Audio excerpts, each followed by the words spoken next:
All right, welcome. My name is Matt. You guys can call me Matty Ice. I am a avid Avs fan, washed up player of around 23 years. Still coaching these days, but I figured I have the right equipment. Might as well get you guys going on some Avs reviews because I don't know if there's a lot out there. I didn't see a lot out there. Figured why not get my taste on it? Maybe I can give some insight. Obviously, high budget, as you can see. So don't be expecting too much crazy stuff. We're just going to be kind of talking about the games, how they went, and kind of just going throughout the season from there. And then hopefully, should be, barring some crazy circumstances, going through the playoff games too, and obviously doing a cup review as we will lift the cup at the end of the year. Figured start. I wanted to start last week with Vegas, but I didn't have all the stuff up and ready yet. Probably would have been some better games to kind of get this started with because the one last night, um, it was fun. It was a fun game to watch, but overall, I do not think it was. It wasn't a good NHL game. But I tell you what, definitely enjoyed seeing the stats, the hat tricks, the high scoring games. As a fan, it was awesome. But I'm sure Jared was not too happy after the first period, but got better as the game went on. So, as you guys can see, we started out the game. We won at 9-3 over Arizona. They came into town. The Avs, 4 minutes into the game, Donskoy puts it in the back of the net. This line, this last month, has been arguably one of our best lines. I will say they are better than the second line with Kadri and Saad and whoever else they throw in there. And they are more productive than the fourth line, but I'm going to say that with a grain of salt. The fourth line's doing their job. And I think the first line is still obviously, they have the best talent. They have the best skaters overall. But in terms of a game-to-game basis, shift-to-shift basis, as of late, these last few weeks, Donskoy, Josti, and Nichushkin have been the most consistent. I say that in that most shifts, when I look at them out there, they're at least getting the puck deep in the offensive zone. They're at least putting on pressure. They may, every line gets scored on, but very rarely are they the ones getting trapped in the D zone. So obviously, they work it around. Gerard gets the puck, it's the Josti, and he puts it on net. And guess who's there? The hottest guy in the NHL, Jonas Donskoy, just happens to be sitting there with the puck served on a platter in the crease, and he bangs it away. Great start. They're playing Hill. They have two solid goalies who are on the IR, and they're playing with an AHL goalie. And this other guy, we're going to call him Prozzy. He, his first debut. Tell you what, if in terms of a goalie debut, I don't think you want to have your NHL going against the Colorado Avalanche, the highest shot total team in the NHL per game.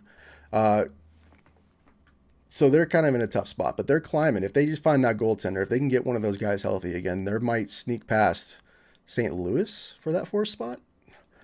Anyways, not even 30 seconds later, I think it was 33 seconds later, Burakovsky comes down in a 2-on-1 from Nazem Kadri and Gerard, a great pass. Now, on this play, I really want to highlight what a great play Saad made. And I'm going to go over to my board over here and explain why. So, Gerard, he comes down. This is the D zone. I'm going to put a little G here. He has the puck, and he does this little tornade, his fancy little escape move that I try to teach my players in practice. And it works because he has the speed to do it. And, a lot of players, when they do the escape, they escape and kind of slow down, and the other guy can catch up. Gerard knows how to keep that feet moving, and he gains that extra space. He does make a play. He comes around. As they're coming off a change. We have Burakovsky and Kadri swinging through here like this. Saad's holding up here. In the NHL, in Bantams and Peewees and Squirts, usually on the breakout, you're kind of down here. But there's so much speed in the NHL that these guys, instead, kind of, when it's a dump and change situation, they really kind of hang out by the blue line. Now, Gerard makes a pass off the boards. But Saad does a really good job. He gets pressured by their guy here. And instead of he knows that his teammates are swinging through. So instead of just taking the puck and making a chip play, he lets it go. Right here. Well, it was maybe a little lower. And Kadri comes down, and it's a 2-on. He has enough speed to beat this defenseman here and it's a 2-on-1, and he makes a great pass. Now, this all would not have happened if Saad wouldn't have held up his guy and let the puck through. Because he not only did he just let the puck go, he held up the stick legally and allowed this pass to get these guys going with speed. Because that's the difference between the Avalanche and a lot of these teams this year. They control the neutral zone with their speed, and they can push it down fast and create these opportunities where a lot of teams make too many tic-tac-toe plays to get it from A to B. That makes sense. So overall, really great play by Saad on that. I think it kind of got underlooked. But, great play by all around. Gerard from the defensive zone all the way to the offensive zone. And that's been the Avs thing this year. They have the lowest shots against, with the most shots for. And that's saying something, but that means that they're playing good defensive hockey. Now, that's not the case for the entire game, because Michael Bunting comes off after this goal. Michael Bunting, well, his first NHL goal, first of the season at least. Good for him. Comes off a great face-off and just beats the guy and just puts a shot on net low. You could say you could put it against Grubauer, should have made that save. I don't know. It was kind of a good shot in a kind of a handcuffed area where right over the pad, but right below the blocker. Not an easy save to make, but I think I put it more on the defense. First of all, forwards not tying up off the face-off when you lose a draw. You can't just let your guy, when you lose the draw, you can't just let your guy get free and go. And that's what happened. Second on the D for being flat-footed. They were not expecting that kind of speed. I don't know, maybe they didn't scout the guy, maybe they didn't know who was coming down on them, but they were not expecting the speed, and they got burned, and it was an easy shot in a slot. So, yeah, first shot, first goal, never a good look for a goalie, but I'm not really putting that on Grubauer. But then the madness continues. 5:36. P.E. Belmar, another Avs 2-on-1 situation. It was more of a 3-on-2. And he really kind of snuck in like an open area in between this 3-on-2. And Confer laid a nice sauce. I mean, that's all the NHL is nowadays, is on these goals in the offensive zone. It's a sauce pass one way or the other. And P.E. just buries one top right corner if you're facing the net. A shot that many third line guys on most NHL teams can't hit. And this guy is our fourth line anchor on that. And he blasts one over. And it's 3-1. And I'm thinking, okay, this has been a pretty crazy start. Avs are going to run away with this. And then, another 30 seconds later, Donskoy takes a rebound shot from Graves from behind the net and takes it and wraps it right back in. I mean, the guy can just find the back of the net right now. It doesn't matter where he is on the ice, he's going to find the back of the net. And eventually that's going to wear off. But why don't we just enjoy this while we still can? Because while he's this hot, it's only going to propel the rest of this team and give her more breaks for our first line. And he just buries one. And it's 4-1. And I'm thinking, oh my God, I can already see the Reddit post. It's going to be crazy. We're already up 4-1 on this team. It's not even 6 minutes into the game, I think, at that point. And then they go next shift and they draw a penalty. We're going on the power play. And guess what? It's Donskoy again. Now, the Avs usually work it up to McKinnon and Makar up top, and they run the umbrella, kind of always moving up top, and then maybe they'll go down low once. But they kind of saw the opening down low. The Yotes were cheating up high. McKinnon down to Rantanen, over, and then Donskoy just finds an open area. That's what he's been doing. He's been finding the open area in front, and he's been burying it. And that's the difference, I think, between a Donskoy right now and Saad right now.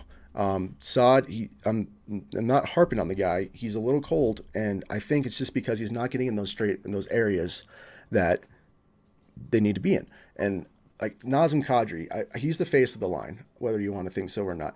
And I think the way he plays determine how well that line goes. And I'm not saying in terms of him showing up on the score sheet. I'm saying there's differences between Kadri trying to dangle through four guys and make a pass or make a shot, and Kadri just getting pissed off and running you the fuck over in the corner, grabbing the puck and finding Saad crease and cutting in low. By the way, this is Kylo. He's my dog. He's going to be hanging around with us as well. But anyways, going back to it, we're up 5-1. This is a joke. We're kind of starting. We go into coast mode, start taking some dumb penalties. Luckily, our PK is strong. We have a good, second best in the league. Ulrich Larson gets one at 18:57, and this was just weird because the Avalanche are so hot coming out of the gate. You put up 5-1. I mean, I know you let that one go in, but you're rolling 5 goals in the first 7 minutes. Before the first even commercial break, we were up 5-1. And then they kind of set back, and then they started getting a little too lazy, not moving your feet, some weird, just overall, totally wrecked the momentum of the game and put a lot of pressure on Grubauer to make some big saves when he really didn't have to. 5-2 going into the second period. Not the kind of score you want when you put up 5 in the first 7 minutes, but we're still up by 3. And I'm going to put that right here. I'll give you that in a sec. But we're still up. Second period, same kind of thing. We couldn't, for the first 5-10 minutes, it really was awkward. It was icings, it was offsides. No team could really get a flow going. Connor Garland gets one at 17:45. And this was, again, not great defense. And this is why I don't think Bednar would be too happy after this game. But this was just off a lazy turnover by Saad in front. Probably getting too fancy. Again, that's my issue with the second line right now, is when they're hot, they are clean with their pucks. They are working hard on the back check. They are going through you to get into the offensive zone. And right now, they kind of got a little too fancy and a little lazy in front. Quick turnover, quick shot. Again, not putting that on Grubauer. Putting that on the breakout. We had control. When you have control of the puck in the slot, you can't be too fancy. You just got to get it out. But luckily, we had Mr. Clutch this year, Gabe Landeskog, come out the next shift, intercept probably a worse turnover pass. that might haunt that guy's dreams for a while. If there was a not top 10 for NHL, that would probably be number 1 for the week. Obviously, there's a lot worse out there, but he pretty much just feathered a pass to the slot to Landeskog. And Landeskog came down pretty much 1-0 with full momentum and buried one. Huge goal for the Avs, though. I mean, if he didn't bury that, we wouldn't have gone in the second period 5-3. They could have got some momentum that they didn't know they had, and the Avs could have been a little more nervous, but we're going in 6-3 going into the third period. And a team like the Avalanche, with the way they win these games, whenever they go up going into the third, they usually end the game that way. I think they're undefeated so far. You guys can correct me on that. Third period, Rantanen, 6 minutes in on the power play. It's just a great play by McKinnon. But at this point, it's 7-3. Landeskog scores again, and Burakovsky scores again, and then final score is 9-3. I mean, there's not much to say after that.